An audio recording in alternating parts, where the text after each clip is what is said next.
और इस वक्त बड़ी खबर आ रही है। प्रयागराज से महाकुंभ से जुड़ी ये बड़ी खबर है। पेशवाई और शाही स्नान का नाम बदला जाएगा। अखाड़ा परिषद के एक गुट ने नाम बदल दिया है अपनी तरफ से ही।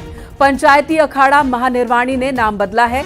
पेशवाई को कुंभ मेला छावनी प्रवेश यात्रा ये नाम दिया गया है, जबकि शाही स्नान का नाम कुंभ अमृत स्नान किया गया है। लंबे वक्त से अखाड़ों की ओर से, साधु संतों की ओर से यह मांग हो रही थी कि पेशवाई और शाही स्नान ये दोनों ही उर्दू लफ्ज हैं और हिंदू सनातनी कार्यक्रम में उर्दू शब्दों का क्या इस्तेमाल, और पेशवाई साथ ही शाही स्नान इन दोनों शब्द को बदले जाने की मांग हो रही थी। इसे लेकर अखाड़ा परिषद की कई बार मीटिंग भी हो चुकी है और इस वक्त एक अखाड़े की ओर से, पंचायती अखाड़ा महानिर्वाणी की ओर से बदले हुए नाम का ऐलान किया गया है। हमारे यहाँ आपसी सहमति और बातचीत करके हमारे अखाड़े में जो शाही पेशवाई की जगह कुंभ मेला प्रवेश शोभा यात्रा किया गया है और शाही स्नानों की जगह प्रथम कुंभ अमृत स्नान, द्वितीय कुंभ अमृत स्नान और तृतीय कुंभ अमृत स्नान के नाम से अब की बार कार्डों में हमने छाप करके और सब जगह प्रेषित किया है, क्योंकि यही नाम हमको उचित लगे। और इसी का विवरण हमारे पत्राचार में है, जो कि आमंत्रण पत्र जो कुंभ मेले के अवसर पर सब जगह वितरित किए जाते हैं, तो उसमें कुंभ अमृत स्नान है प्रथम, कुंभ अमृत स्नान द्वितीय और कुंभ अमृत स्नान तृतीय, इस नाम से किया गया है। सर्वेश दुबे हमारे सहयोगी प्रयागराज से इस वक्त हमारे साथ फोन लाइन पर जुड़ चुके हैं। सर्वेश, जो डिमांड की गई थी, अखाड़ा परिषद के एक गुट ने तो नाम बदलने का ऐलान कर दिया, लेकिन बाकी लोग भी इस नाम से सहमत है। क्या प्रक्रिया है नाम रखे जाने की या बदले जाने की? देखिए, मैं आपको बता दूं कि अखिल भारतीय अखाड़ा परिषद इन दिनों दो गुटों में बटा हुआ है। 5 अक्टूबर को अखिल भारतीय अखाड़ा परिषद की एक गुट की बैठक प्रयागराज में निरंजनी अखाड़े के दारागंज मुख्यालय में हुई थी। यहाँ पर इस बात पर सहमति बन गई थी तकरीबन कि पेशवाई और इसके साथ साथ शाही स्नान का नाम बदला जाएगा और इसका प्रस्ताव भेजा जाएगा। अखिल भारतीय अखाड़ा परिषद के एक गुट के अध्यक्ष निरंजनी के सचिव महंत रवीनपुरी हैं, जिनका कहना था कि 4 प्रदेशों में कुंभ और महाकुंभ का आयोजन होता है। यूपी में प्रयागराज, उत्तराखंड में हरिद्वार, मध्य प्रदेश में उज्जैन और महाराष्ट्र में नासिक। इन सभी राज्यों को प्रस्ताव बनाकर भेजा जाएगा और क्या नाम होगा इस बात पर लगभग सहमति बनी थी। पेशवाई को लेकर राजसी शोभा यात्रा का नाम देने की बात कही गई थी और देवत यात्रा का नाम पेशवाई को कहा गया था देने के लिए, और इसी तरह से बातें हुई थी। लेकिन अभी तक एक गुट ने कोई इस पर फैसला नहीं लिया है। लेकिन जिस दूसरे गुट की अगुवाई श्री पंचायती अखाड़ा महानिर्वाणी कर रहा है, उसने एक कार्ड महाकुंभ को लेकर संत महात्माओं को आमंत्रित करने के लिए प्रकाशित कराया है और इसी कार्ड के जरिए नाम बदल दिया गया है। और नाम बदलकर यहाँ पर जो अभी महंत यमुनापुरी जी ने जिस तरह से बताया कि इसमें कुंभ मेला छावनी प्रवेश यात्रा कर दिया गया है, इसके साथ ही साथ पेशवाई के लिए और कुंभ अमृत स्नान यानी शाही शब्द को हटा दिया गया है। उनका ये कहना है कि ये मुगल काल के लेकिन यहाँ तो सवाल यही है कि छोटी छोटी बातों पर तमाम अखाड़ों के बीच मतभेद होता है। यहाँ एक बात को लेकर तो ये सभी एक मत है कि नाम बदला जाना चाहिए, पेशवाई शाही स्नान शब्द का इस्तेमाल नहीं होना चाहिए, लेकिन नाम होना क्या चाहिए इसे लेकर अलग अलग अखाड़ों की ओर से अलग अलग नाम सामने आए थे। अब एक गुट ने तो नाम का ऐलान कर दिया, कुंभ मेला छावनी प्रवेश यात्रा और शाही स्नान की जगह पर कुंभ अमृत स्नान, लेकिन दूसरे गुट भी इसको मानेंगे, यही शब्द आगे प्रचलन में होगा, ये कैसे तय होगा?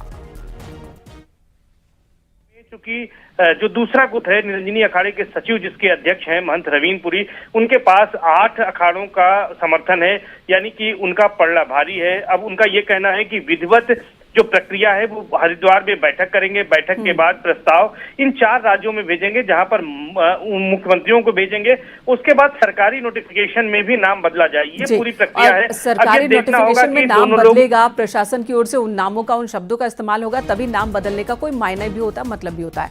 धन्यवाद सर्वेश इस वक्त पूरी जानकारी देने के लिए। तो आपको बता दें, शाही स्नान और पेशवाई इन शब्दों का इस्तेमाल कुंभ के दौरान मुगल कालीन वक्त में शुरू हुआ था। हालांकि जो कुंभ है सैकड़ों साल से कुंभ स्नान की परंपरा चल रही है सनातन में, लेकिन पेशवाई और शाही स्नान शब्द का इस्तेमाल मुगल काल के दौरान शुरू हुआ था और इन्हीं दोनों शब्दों को हटाने की मांग हो रही है अखाड़ा परिषद की ओर से। इनका कहना है कि मुगल काल के दौरान का इस्तेमाल किया गया शब्द गुलामी का प्रतीक है, साथ ही ये उर्दू है, सनातन धर्म में इनका कोई इस्तेमाल नहीं, तो इन्हें बदला जाना चाहिए।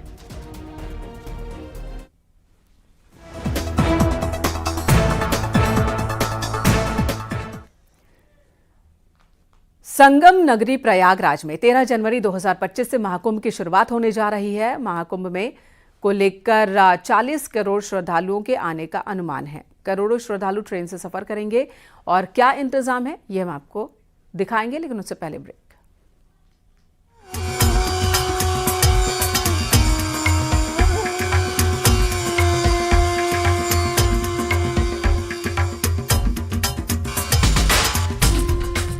महाकुंभ के दौरान रेल यात्रियों को सुरक्षित और सकुशल यात्रा कराने के लिए रेलवे ने कमर कस ली। रेलवे की ओर से दीपावली और छठ महापर्व में ट्रेनों में भीड़भाड़ को देखते हुए स्पेशल ट्रेनें चलाई जा रही हैं और इसे महाकुंभ के रिहर्सल के तौर पर भी देखा जा रहा है। यात्रियों को ट्रेन के कोच में बिठाने के लिए आरपीएफ, जीआरपी और रेलवे के कमर्शियल स्टाफ ने खास रणनीति तैयार की है। लोगों को खान पान के लिए भी जागरूक किया जा रहा है, जिससे किसी अनजान व्यक्ति से खाने पीने की वस्तुएं ना लें। ऐसा करने से वो जहर खुरानी का शिकार हो सकते हैं। यात्रियों को जागरूक किया जा रहा है कि किसी भी तरह का विस्फोटक लेकर ट्रेन में सफर ना करें और कोच के गेट पर बैठकर बिल्कुल सफर ना करें। जैसा कि आप जानते हैं कि हम लोग प्रत्येक वर्ष ऐसे रिहर्सल करते रहते हैं, स्पेशली दिवाली और छठ पर्व पे, तो ये उसी का पुनः रिहर्सल है और हम बार बार रिहर्सल करते रहेंगे। उसके बाद कुंभ हमारे पास है और माँ गंगा कृपा से हम कुंभ को अपने अच्छे से निकालेंगे। छठ महापर्व के मौके पर किया जा रहा रिहर्सल महाकुंभ का ट्रायल है। रेलवे के अधिकारी दावा कर रहे हैं कि इस रिहर्सल का फायदा महाकुंभ के दौरान यात्रियों की भीड़ को नियंत्रित करने में मिलेगा। स्टेशंस पर आरपीएफ, जीआरपी और कमर्शियल स्टाफ को अलर्ट मोड पर रखा गया है। महाकुंभ में आने वाले यात्रियों को सुरक्षित और सुविधाजनक तरीके से आवागमन की सुविधा मुहैया कराने के लिए हर संभव प्रयास किए जा रहे हैं। स्पेशल ट्रेनों से लेकर स्टेशन पर सुरक्षा और क्राउड कंट्रोल पर भी फोकस किया जा रहा है। भारतीय रेल द्वारा लगभग 7500 से ज़्यादा ट्रेनें चलाई जा रही हैं और इसमें कल तक लगभग 54 लाख यात्रियों ने यात्रा की है इन विशेष गाड़ियों में और सामान्य हमारे। तो ये बृहत स्तर पर अरेंजमेंट किया गया क्योंकि डिमांड बहुत ज़्यादा बढ़ जाती है। तो ऐसे में और स्टेशनों पे विशेष व्यवस्था की गई है कि हमने आरपीएफ, जीआरपी और हमारा जो कमर्शियल स्टाफ है इसको सतर्क रखा है। ये रेगुलर ट्रेनों में बोर्ड करने वाले पैसेंजर्स को गाइड करके ट्रेनों में चढ़ा रहे हैं, उनको गाइड कर रहे हैं कि भाई अपनी सुरक्षा का ध्यान दें, कोई भी फुटबोर्ड पर ट्रैवलिंग ना करें या किसी अनजान व्यक्ति से कुछ लें नहीं। विशेष तैयारियां की गई हैं। यात्रियों को उनके डिब्बों में बैठाने के लिए कतारबद्ध तरीके से बैठाया जा रहा है, जिससे कि सभी यात्री आराम से डिब्बे के अंदर प्रवेश पा सके और बैठ सके। किसी तरह की कोई भगदड़ जैसी स्थिति ना हो, लोगों के आपस में कई बार इसको लेकर लड़ाई और ये भी होती है, तो उस तरह की स्थिति न उत्पन्न हो, इसके लिए कतारें बना के आराम से लोगों को डिब्बे में बैठाया जा रहा है। महाकुंभ के लिए प्रदेश के कई शहरों में तैयारियां चल रही हैं। देश के कई हिस्सों से श्रद्धालु आस्था के महाकुंभ में हिस्सा लेने के लिए आते हैं।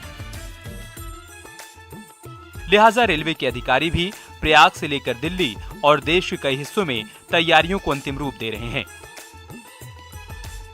त्योहारी सीजन के बहाने महाकुंभ के आयोजन को लेकर रिहर्सल किया जा रहा है, जिससे समय रहते कमियों को दुरुस्त किया जा सके। सर्वेश दुबे, न्यूज़ 18 प्रयागराज।